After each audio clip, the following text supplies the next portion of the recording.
Hi dear student, welcome to Besla English academy under supervision advocate Ratan Kumar. Dear student, आज का जो मेरा टॉपिक है वो है एसएसटी का सिलेबस, सेकेंडरी स्कूल टीचर का सिलेबस।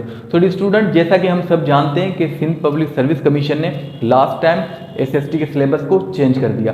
तो डियर स्टूडेंट, आज हम बात करेंगे कि जो नया सिलेबस दिया गया है उसमें कौन से सब्जेक्ट हैं और हर सब्जेक्ट को कितने कितने मार्क्स जो हैं वो दिए गए हैं, उन पर बात करेंगे। तो उससे पहले डियर स्टूडेंट, हम ये जान लेते हैं कि last time Sindh public service commission ने हमें सिलेबस क्या दिया था।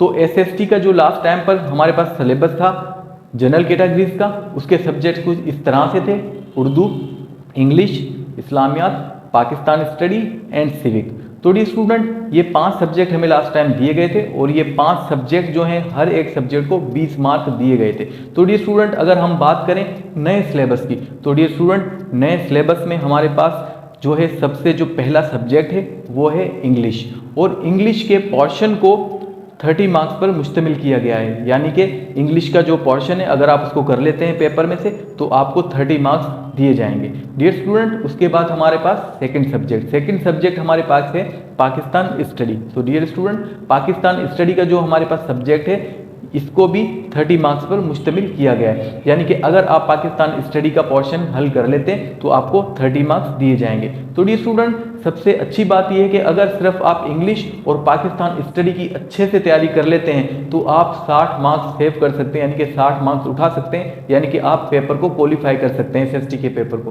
तो डियर स्टूडेंट, अब इन 2 सब्जेक्ट्स के बाद हमारे पास कौन से सब्जेक्ट्स हैं? तो डियर स्टूडेंट, जो इसके बाद हमारे पास सब्जेक्ट्स हैं वो हमारे पास 4 सब्जेक्ट हैं। लेकिन डियर स्टूडेंट, उन 4 सब्जेक्ट्स के अंदर हमारे पास चॉइस है, तो वो किस तरह से आए उस पर बात करते हैं। तो डियर स्टूडेंट, सबसे पहले हमारे पास उर्दू के साथ हमारे पास सिंधी।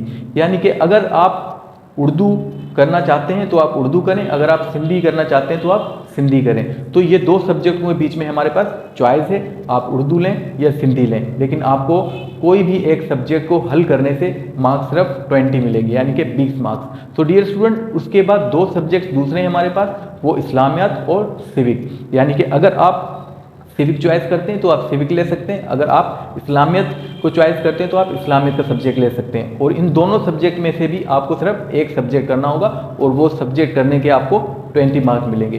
तो डियर स्टूडेंट, 30 मार्क हमारे इंग्लिश के और 30 मार्क हमारे पाकिस्तान स्टडी के, और 20-20 यहाँ से चॉइस करके आप 2 सब्जेक्ट से उठा सकते हैं, यानी कि 40 मार्क यहाँ से।